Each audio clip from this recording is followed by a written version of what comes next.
Today I'm using my iPad and Procreate. The reason I'm using Procreate is because I want to make a spray brush. Okay, first off you need to make a square canvas. It's important that it's square because if it isn't square, it's going to distort your shapes. It won't look like it here, but it will definitely look like it when you get it into a brush. So what I'm going to do is to have this very simple drawing which I drew in Procreate, and I want to export it into my photo reel. So I'm going to go up to the actions here, click on the share.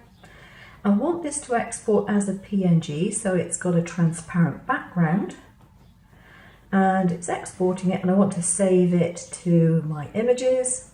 There we go, that's done.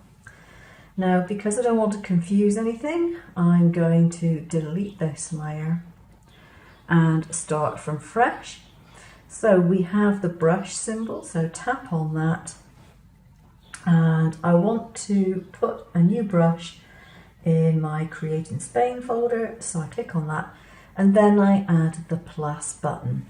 So we have two things which we have to fill: a shape source, which is going to be the picture that I just drew, and the grain source, which could be almost anything, but I'm actually going to have a very plain blank grain source. So first of all, I need to insert the photo. So we can see there that we have the design that we wanted, but we've got nothing showing up here. And the reason for that is because we don't have a grain or anything for it to be made from, so we need to tap on the middle one here, unless we want to use another photograph. But I don't want to use a photograph, I want a plain grain. Scroll up here, and eventually I come to the plain one. Here we go, blank. Click on the blank. Now you're thinking, well, that's not much of a stroke. And I agree, like that, it isn't. At the moment, if you look at the stroke, the spacing is very close together, so we can separate it out a bit, but you can still see that it's a load of squares, and that's not what we're after, is it? So let's go back to the source, and the way that we cope with that is we invert the shape. And now you can see what we're going to be spray painting are the flowers that I originally drew. Okay. Now there's a lot of different controls in here that you can alter and play with to your heart's content to get the effect you want, and really it is just a case of playing with most of them. So you have your preview, and you can either have your preview as a stamped image, i.e. a once only impression, or you can do what I do, and I've got it as they would play out if they were brushed on. So all sorts of different things in there that I don't want to play around with, and I don't really want to alter anything with my Apple Pencil. The dynamics, yeah, that depends on how fast or how slow you're using your pencil like that. No, I don't want to know about that. Not at the moment. The grain, well, we did that already. You can scale the grain up and down. Because I've got a blank, it's not going to make any difference whatsoever. And the shape. Now, scatter is one that I do frequently alter. And if I push this up, you can see those things are definitely moving. They're rotating. Okay. Now, I've also got a rotation button, and that does something similar, but not quite the same. So you can play with those too. Now, I tend to want this to be up relatively high so that things don't look too regimented. Now, the shape properties, I'm going to click on randomized again because I want it to have that random effect. Azimuth is where a rotation actually follows the line that you are drawing, so it will depend on the direction you're going, and I don't want to have that on. So if I look at the stroke now, I could, if I wanted to, make it much closer together. I could put it further apart, whatever. It doesn't make much difference. And somewhere or other under here, I've got the brush properties, and I should on here have a size thing somewhere.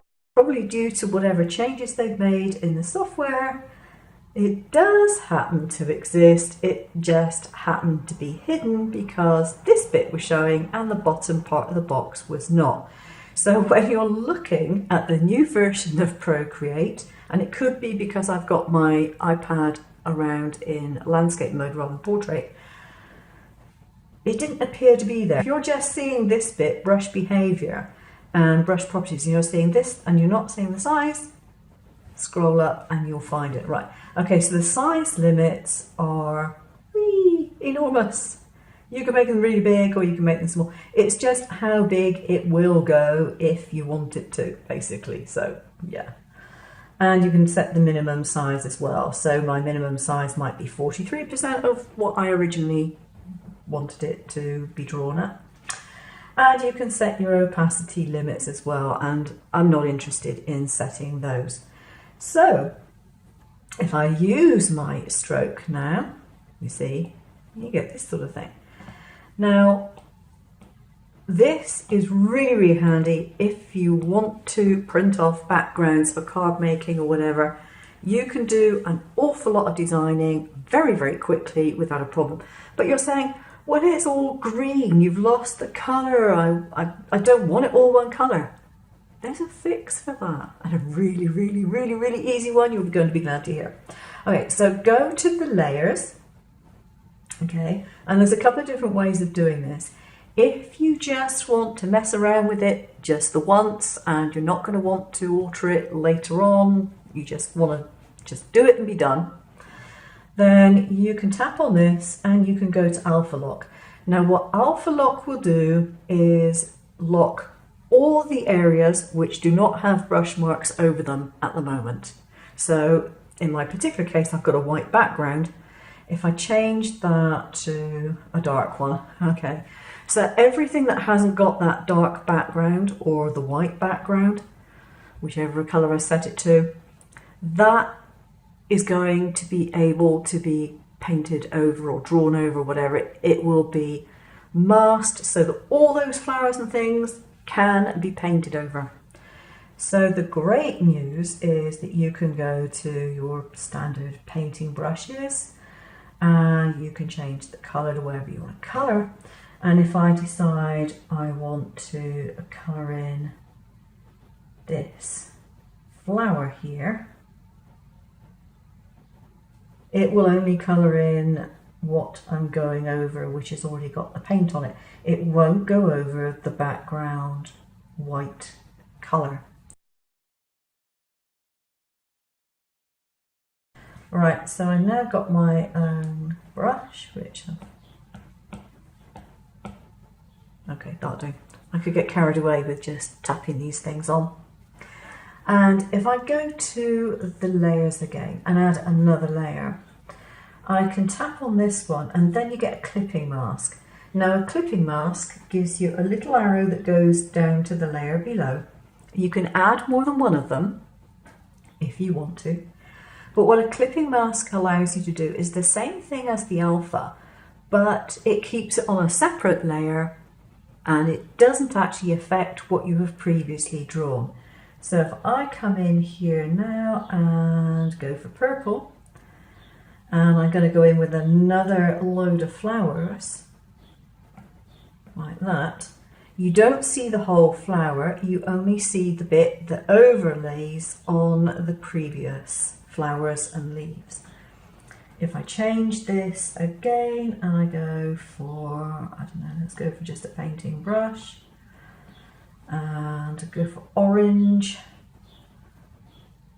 what I can do is I can go for another layer, tap that one and go for a clipping mask, and then this again will only go over the bits that I've added the paint to. If I go back into the layers, you can see that the layers that I've added are paint layers in their own right, but they don't affect that base layer, which means that if I want to, I can delete it or I can turn it off so it's no longer visible. I can take it away completely. I can do what I like. That layer is still untouched and will remain untouched. If you want to add shading to any of your designs, you can go in particularly with a soft airbrush, something like that, and you can change the colour. And you can go in, and because you've got the mask on, it's not going to go over the lines, which it would do if you don't have your mask, as I don't have there. Whoops, I should have had the mask on, shouldn't I? So put on the alpha lock, and this time I don't need to use the clip mask, and I'm just going to go in with my shading. And as you can see, I go over the white areas and it's not ruining my drawing at all. I can just put my shading in where I want it, and it makes it so much easier. You can also use the clip mask for lettering, so you can do that. And that's quite handy because you can put your lettering in and then you can airbrush over the top and make it all sorts of different colours and transitions.